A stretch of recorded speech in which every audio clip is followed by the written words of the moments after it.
A listener note, this episode contains graphic details of a massacre and killing and is not suitable for some listeners. Will you state your name, age, and nationality? Pedro L. Felix, 32 years old, Filipino. What is your present rank and assignment? Captain, Inspector General Service, Philippine Army. Now, in April of 1942, were you a member of the Philippine Army forces that surrendered to Japanese Imperial forces on Bataan? Yes, sir. About how many men were with you at the time of surrender? I figure in my particular regiment, we were about 1,500 men, officers and men. After surrender, you say the men got into trucks and started towards the destination designated by the Japanese. Yes, sir. We reached as far as the Pantingan River. What happened when you reached the Pantingan River? We were stopped by Japanese soldiers who ordered us to get off our vehicles. The Japanese soldiers sorted out the enlisted men from the officers. They then allowed the privates to continue the march towards Balanga. About how many officers and non-commissioned officers were left when the privates were taken away? There were anywhere from 350 to 400 officers and non-commissioned officers left. And what happened? We were formed into columns of 4 men, and Japanese soldiers started tying our hands behind us with telephone wire. Each man connected, tied one behind the other. Go on. Continue with what occurred at that time. We were marched in those columns of 4 to a ravine and were made to face toward the bottom of the ravine. There was a Japanese interpreter who spoke to us in Tagalog. He gave statements which can be translated this way. "My friends, you have to be patient. This is your fate. Had you surrendered earlier, maybe we would not kill you." And then what happened, Captain? They made us sit on the ground. Just before executing us, the Jap soldiers around us stuck a cigarette in our mouths and lighted them for us. But on the given signal by the Jap officer in charge, they started bayoneting. This is Left Behind.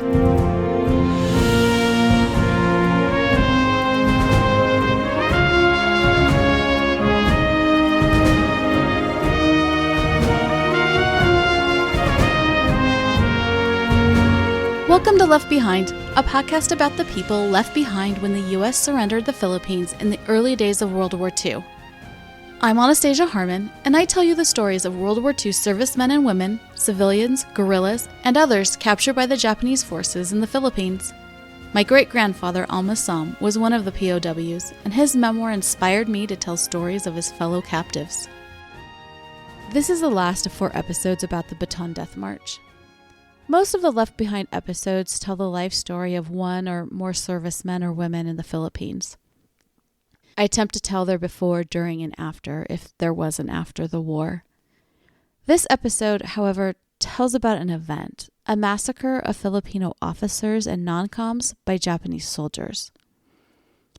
I want to re-emphasize my warning from the beginning.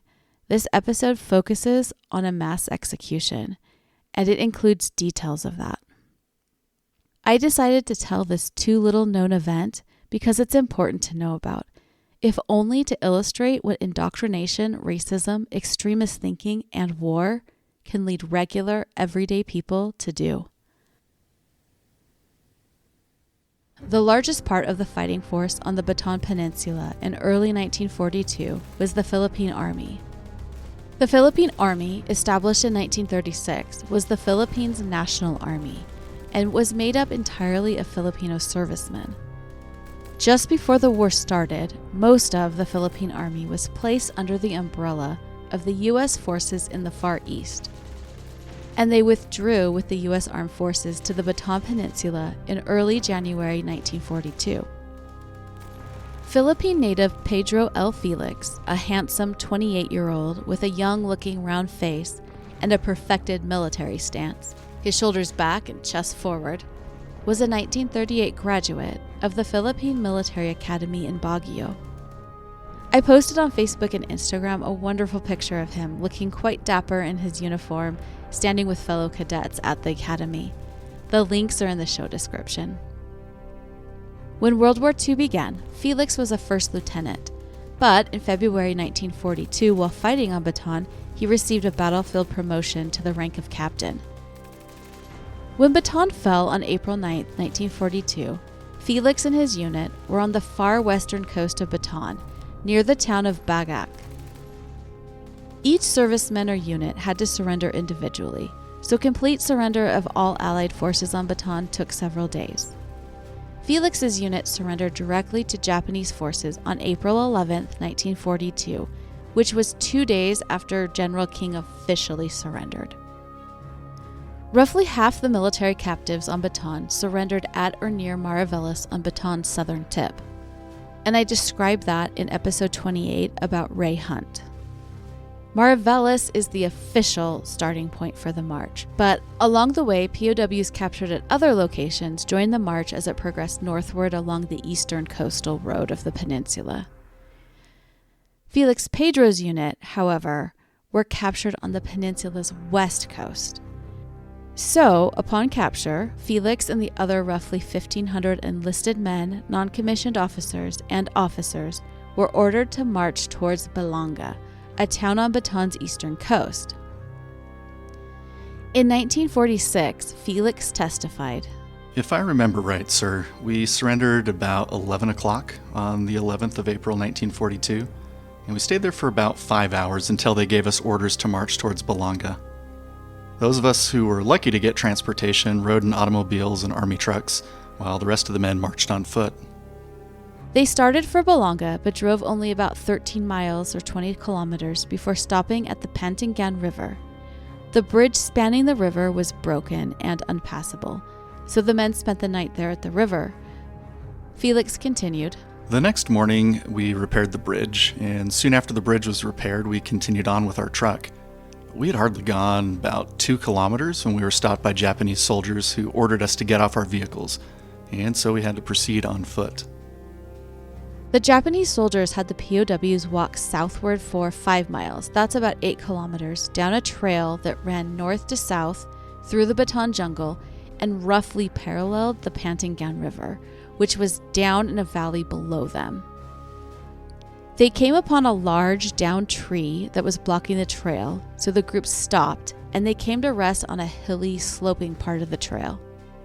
Soon after that, a high-ranking Japanese officer arrived in a fancy car and held a small conference with the Japanese officers who were already there. After about 10 minutes, the high-ranking officer left. The surviving POWs later assumed that the man in this car ordered a mass execution. Now, I am a bit confused about who this man was. Captain Felix said that a Japanese guard told him that the man in the car was General Nara. Other sources attribute the execution order to Colonel Masanobu Tsuji, who a Japanese general later called, quote, "the most determined singled protagonist in favor of war with the United States," close quote, and who was an influential advocate for the attack on Pearl Harbor. If Tsuji did in fact order the execution, it was beyond his command. Once that fancy car had left, the Japanese soldiers separated the Philippine Army officers and non-commissioned officers from the privates, placing the group of 350 to 400 officers on one side of the trail. The privates were permitted to continue their march towards Balanga. Downhill from the POWs, encamped on the banks of the Pantingan River, was the Japanese 122nd Infantry. On the morning of April 12th, the soldiers were eating breakfast when a rumor swept from unit to unit through the camps. "We're going to kill them, all of them." And then their leaders offered them sake, as much sake as they could drink. As they drank, some soldiers continued their boasts about conquering the Bataan Peninsula and their rants about hating Americans and Filipinos. As the soldiers toasted their good fortune to be alive after the bloody 3-month battle, they started to remember all the comrades they'd lost because of the Americans and Filipinos, who had launched continual streams of bullets and shells on Japanese forces. So many men, now cremated remains encased in small boxes and waiting to be taken home. And now that enemy had surrendered, put down their weapons in the midst of battle. It was dishonorable and shameful. They deserved whatever they would get. "We're going to stab them to death," a Japanese commander told the men. "and soldiers from each company should be in on it." Some soldiers, filled with sake and anger, volunteered, grabbing their rifles and bayonets and heading up the trail to the top of the rise. Meanwhile, the POWs at the top of the hill were divided into 3 groups and stood 4 abreast. Each group had about 110 to 130 POWs. 27-year-old First Lieutenant Eduardo T. Vargas was one of them. He later testified, "When we had formed into the groups desired by the officer, the Japanese soldiers started cutting the telephone wires into short pieces and tied each one of us individually, and then, with the long wire, tied each line along the group." Captain Felix further described, They started tying our hands behind us, each man connected, tied one behind the other. The prisoners were then marched in those columns of 4 further along the trail. Lieutenant Vargas recalled, "Then each line was taken into the interior of the forest. I noticed then there were a lot of Japanese following us, laughing and shouting at the others, calling the others toward our group. When we reached the interior to a small clearing, we were first made to sit down facing the Japanese officers and soldiers." Near this clearing was the edge of a steep ravine. It was a heavily wooded area, so the men waiting at the place of separation were not able to see what was happening at the ravine. This ravine was about 2 kilometers east of the Pantingan River. It was a hilly area nestled in between 2 Bataan mountains. The ravine, as far as I understand, was dry at the bottom, and it did not connect to the Pantingan River. A Japanese interpreter spoke to the men in Tagalog. That's the Philippines language. Felix and other sources recalled his words as, "My friends, you have to be patient. This is your fate. Had you surrendered earlier, maybe we would not kill you. But we suffered heavy casualties, so just pardon us. If there is anything that you want to request before we kill you, you ask them now." Several of the younger men asked to be spared, but those pleas fell on deaf ears. Captain Felix, who I believe was in the first group of POWs, described what came next. I was in the first column. They moved us about 15 yards in front of the other 3 columns to the edge of the ravine and made us sit on the ground. Just before executing us, the Jap soldiers around gave us, stuck cigarettes in our mouths and lighted them for us. But on a given signal by the Jap officer in charge, they started bayoneting and beheading us on that line. I was on the extreme left of that line, and I was watching on the right. I saw at least 2 heads cut off before they struck me in the back with a bayonet. The first thrust hit me in the shoulder blade. The second went through and through, and I thought they had cut my intestines. I fell on my side, and the Jap soldier thrust again. This time they hit my spinal column. He tried a 4th one, and it hit the upper part of my chest, the upper part of my back.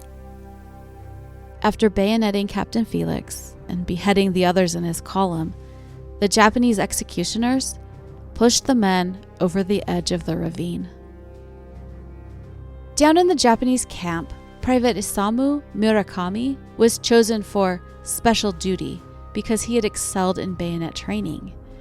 He wasn't an invested soldier, meaning he hated being in the army and he hated the entire war. Still, when the lieutenant came to fetch the group, he had to follow him up the hill to a clearing along the trail and at the edge of a ravine. 4 tied Filipino men stood at the precipice, facing away from the ravine. Japanese leaders had the Philippines stand facing their executioners after the sight of comrades' bodies in the ravine upset the prisoners too much, making the executions that much more difficult. The officer in charge called Murakami's name. He reluctantly stepped forward, and his sergeant said, "Just kill one and you can go back to camp." Murakami didn't move.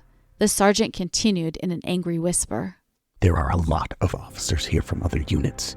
Their men are killing the prisoners, and our company commander wants to show them that our men can do this too. You should do this as quickly as possible. Just one, and you can go back, or you will be killed by the company commander." The officer in charge grew impatient and yelled at the sergeant, "Why don't you tell your men to do it quickly? This is the order of the Emperor." Feeling he had no choice, Murakami stepped forward, his rifle ready, facing the man he was about to kill. The man's eyes were filled with fear. Murakami got into stance, then lunged forward with a "Yah!" aiming for the man's heart. He heard a snap and guessed he'd broken a rib. He twisted the blade and pulled his bayonet from the body. Blood gushed from the wound and the man sank to his knees. Turning away from the sight, Murakami shouted in disgusted defiance. "I'm done." Kick him down! The officer ordered. Murakami turned back to the twitching body on the ground, placed his heel, and pushed the man into the ravine. The 3 Filipinos bound to the man fell with him. The ravine was filling with bodies, and the air with the sound of moaning, screaming, and crying. A disgusted Murakami wiped blood from his bayonet and clothing, tossed the towel into the ravine, and ran back to camp. Other young soldiers were doing the same behind him. Did you notice the officer's words above regarding the massacre? Quote, "This is the order of the emperor," close quote. At this time, all Japanese military recruits were taught that their officers were infallible and that any order issued by a superior must be treated as an order given by the divine emperor himself, who, as a living god, was always correct, as were his subordinates. That was British historian Mark Felton, and boy, is that a dangerous, loaded belief. It allowed such individuals as Colonel Tsuchi, the radical officer who supposedly ordered the mass execution, to order some truly abhorrent things. Over the past 2 episodes, I've talked about some of the speculated reasons why the Japanese were so cruel to POWs. These reasons have included young, uneducated, and indoctrinated soldiers trying to show their worth, a, quote, perverted form of Bushido, close quote, racism, and retaliation for the deaths of fellow Japanese servicemen during the Bataan campaign. The Pantingan Massacre was definitely a retaliatory action. Just think back to the interpreter's words. In this episode, we're going to add another layer to the reasoning, that of the military and government ideology in Japan, and how both shaped military doctrine.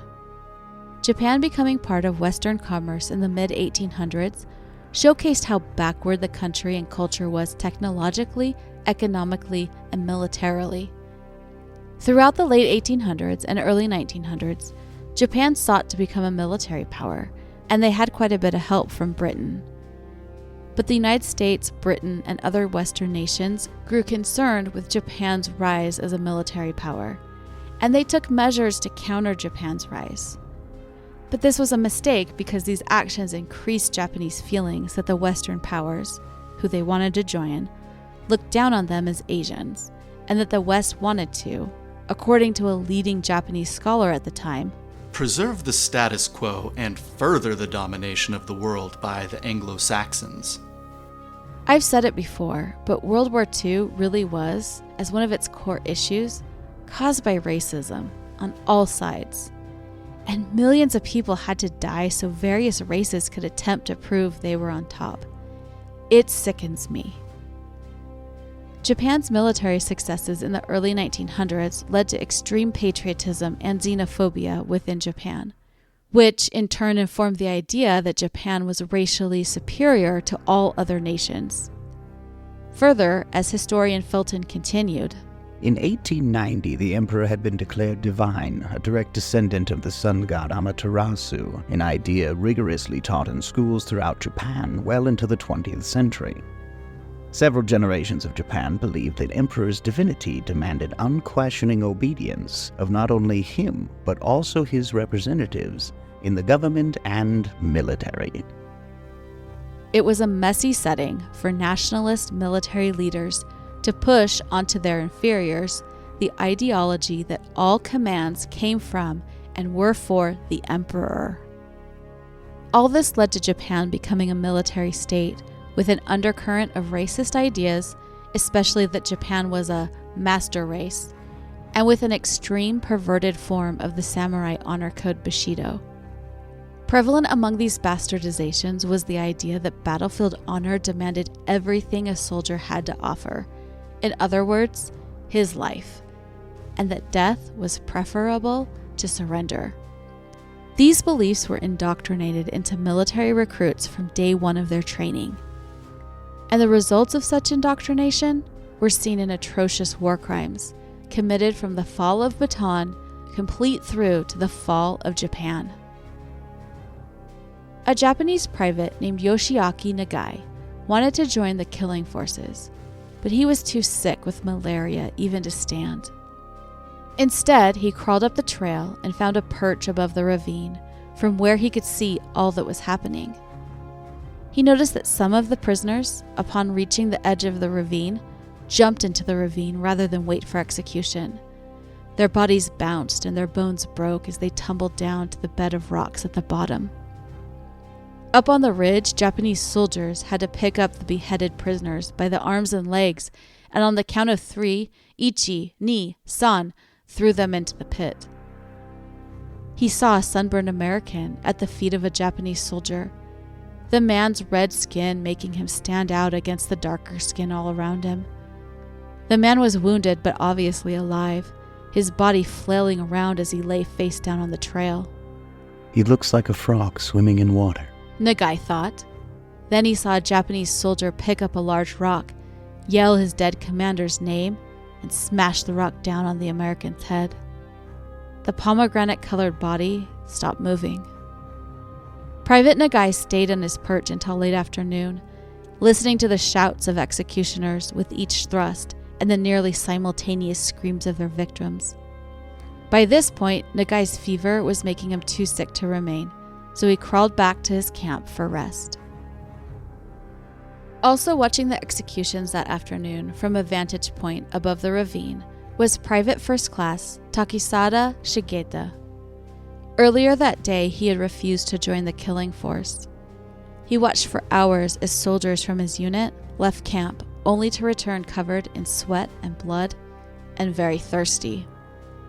Copious amounts of sake awaited them, and they continued to imbibe freely as they compared their killing stats. Shigeta didn't want to kill anyone.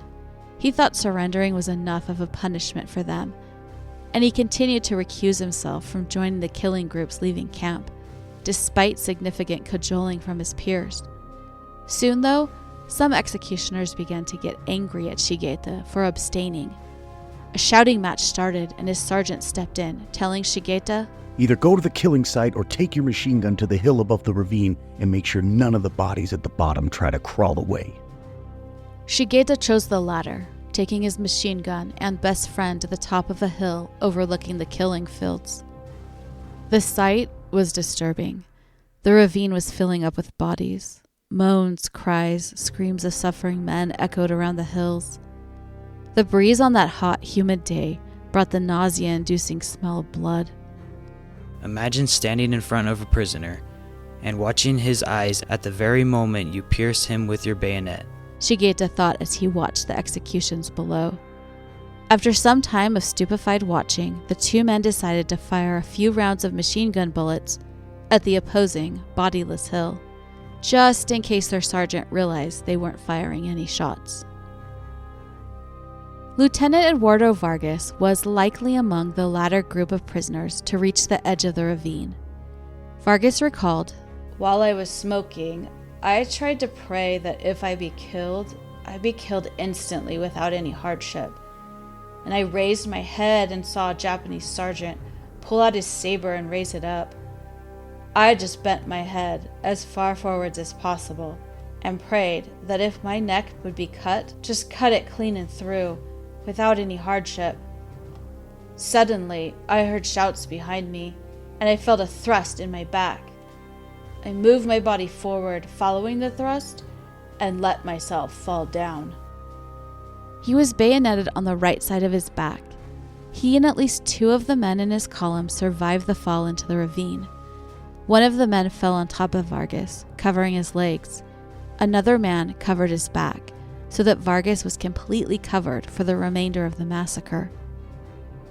A Japanese soldier, noticing that one of the men covering Lieutenant Vargas was alive, stabbed his bayonet through the man. The blade went through the man's body and then through Vargas's right hand.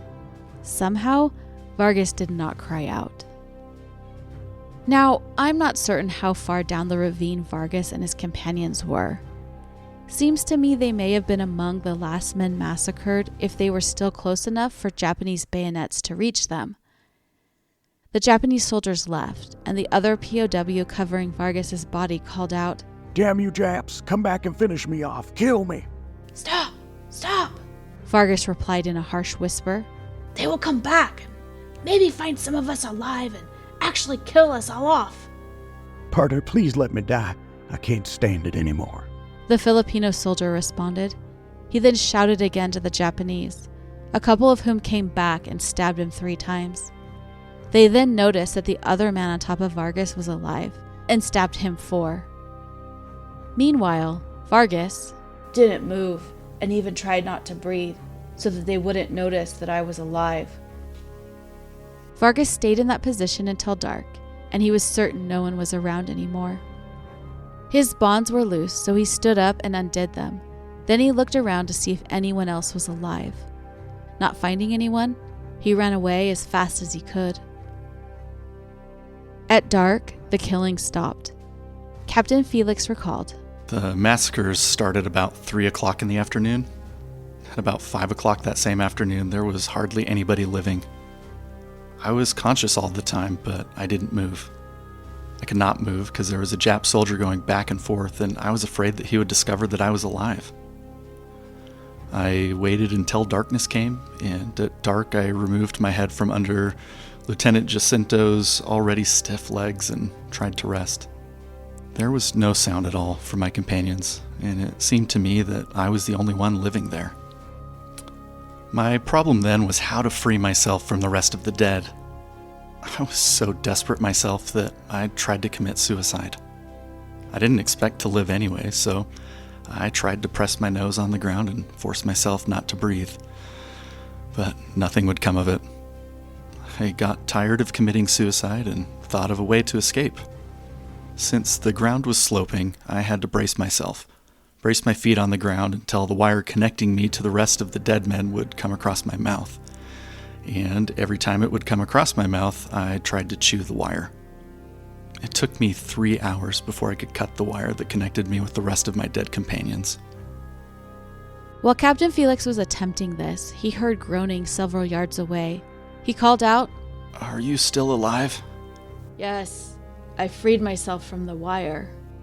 Can you come here and untie me?" The POW tried, but he was severely wounded and in an almost helpless condition. So Felix continued working to cut the wire connecting him to the dead men. He did so, then went over to the wounded man, who he discovered was named Lieutenant Devencia. Devencia was able to untie the wire that still bound Felix's hands behind his back. Felix continued, Lieutenant Devencia, aside from 3 rifle wounds, had 11 bayonet wounds all over his chest. We were both very thirsty, and being the strength of the 2, I went over the dead bodies, believing that I could get water from the canteens of the dead men, but I couldn't find any. The last resort I had to do was to urinate in my canteen, and I tried to drink it, but I just couldn't take the taste of it, so I gave it to Lieutenant Devencia. Apparently, he was very thirsty for the lack of blood he suffered, and he drank the urine. After resting for about an hour, I told Lieutenant Devencia that it would be wise to leave the place, go to a place of safety where we could die peacefully. The 2 men were located on steep sloping ground, and Devencia couldn't stand, so they had to scoot on their hands and buttocks away from the massacre site.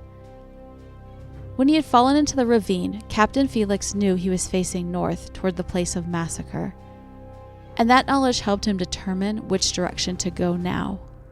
Around 3 a.m., after a couple hours of moving, Devencia couldn't continue on. Leave me here, the young lieutenant told Felix. Felix wanted to encourage him to continue, but knew the man was too weak to make it much farther. Devencia's fading voice broke the silence. Before you go, build me a fire so I can be warm before... The young man's voice faded out.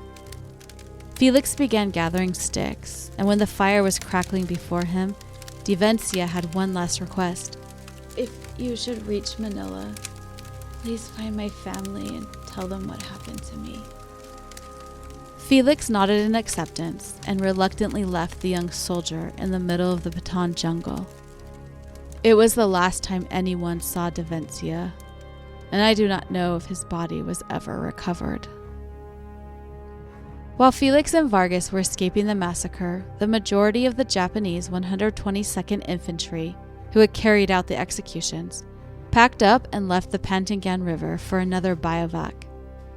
Before leaving, Private Murakami, who had reluctantly killed one of the captives, chanted a prayer for the man he had killed. That night, he had a vision of the dead man and others coming to him. He begged them, "Don't come only to me. Please appear in front of the Emperor and ask the Emperor how he would feel if he had been ordered to stab you." At their new encampment, machine gunner Shigeta sat around a silent campfire with men who had participated in the killing. Watching the men, Shigeta thought, They were all in high spirits a few hours ago. They were saying, "I killed this many," or "I killed that many." Now none of them are willing to talk, because it was not an honorable deed.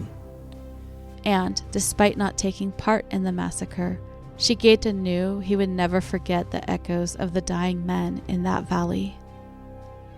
The next morning, the malaria-ridden Private Nagai and his unit left the Pantingan River camp. Able to walk now, Nagai followed with the other soldiers up the trail and past the killing site. He looked over the ravine. It was filled with bodies. Years later, he said, They are piled up to the edge of the road. If I sat on the edge and stretched out my arm, I could touch them. Later that morning, he heard a bugler sounding the call to colors. The music sounded especially bright, and Nagai told himself, We won. We won. Around 9 o'clock on the morning following the massacre, so April 13, 1942, Captain Pedro Felix came to a creek.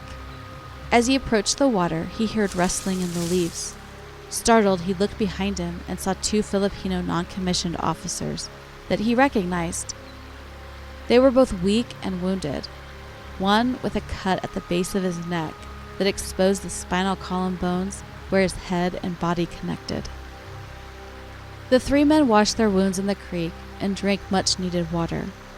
While doing so, Lieutenant Eduardo Vargas, who had escaped alone the previous evening, arrived at the stream and joined the group. Captain Felix was the highest-ranking man, militarily speaking, but also the weakest. However, he told them, If you'll stick with me, I'm sure that I can get us out of this hole. Captain Felix explained that if they followed the stream, they would very likely come to a river, and if they followed that river, it would empty into a bay. Whether that was a bay on the western side of Bataan or on the eastern side, Felix didn't know. The men agreed to follow Felix. We subsisted on snails, cracking the shells, and we ate them all. Also on all fruit and leaves that we picked on the way, as long as they were not the bitter leaves. On the third day, their ranks swelled from 4 to 5 when they came across another massacre survivor.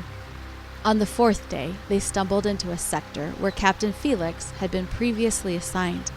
He recalled, I could pick my way blindfolded. They soon came to a former Army bivouac area where they were disappointed to not find any food.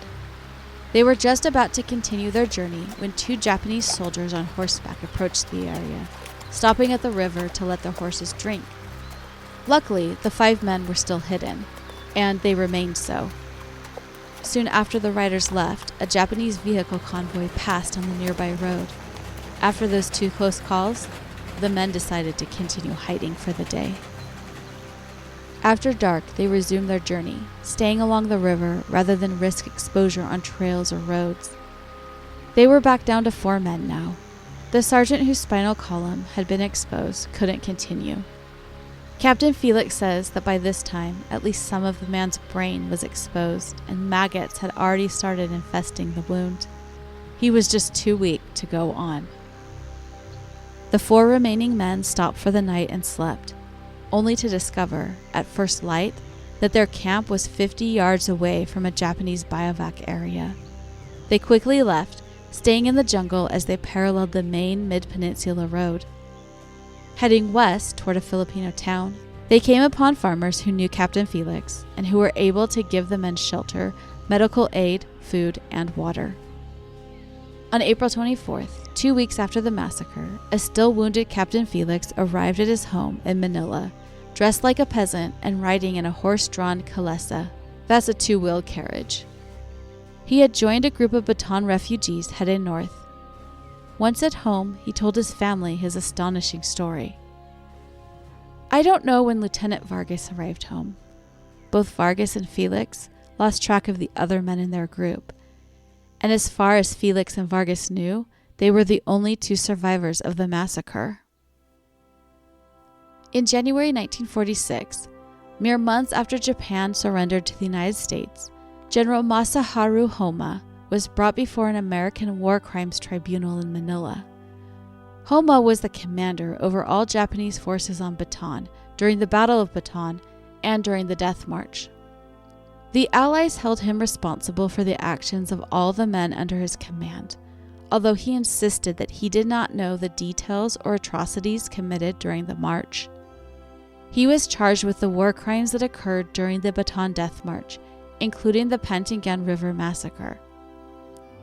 During the month-long trial, Captain Pedro Felix and Major Eduardo Vargas testified about what happened at the Pantingan River on April 12, 1942. All of their words in this episode come directly from their respective testimonies. One person not tried for Bataan-related war crimes was Colonel Masanobu Tsuji, the man who reportedly ordered the massacre. He was a real piece of work. A high-profile radical military leader during Japan's invasion of China in the 1930s, and then throughout World War II, Tsuji fled after the Japanese surrender to avoid arrest. Officers under his command who had followed his orders were tried and executed for some of those crimes. Tsuji had fled to Thailand, then to China, and finally to Vietnam. In 1948, he returned to Japan and again took a place of some prominence. In 1961, he traveled to Laos and vanished. Some thought he was killed in the Civil War there. Others that he became an advisor to the North Vietnamese government. He even worked for the CIA during the Cold War, but he was of little use to them.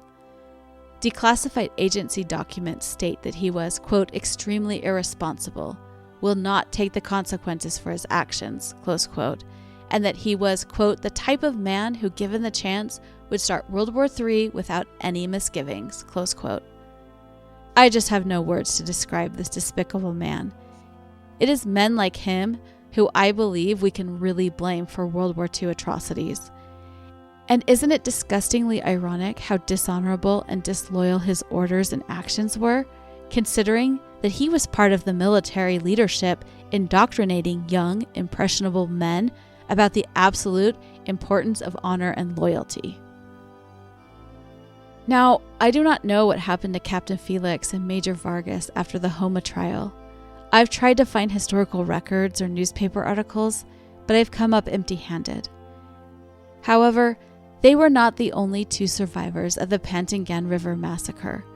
Lieutenant Manuel Yan, who later was the head of the Philippines Armed Forces and an ambassador to Thailand, and Captain Ricardo Papa, who became Manila's chief of police, also survived. And that's the story of the atrocious war crime that is called the Pantingan River Massacre. While this massacre was occurring, tens of thousands of Filipino and American POWs were marching north toward a not quite finished Philippine Army training camp that soon became more like an enormous mass grave. More on that next time. This is Left Behind.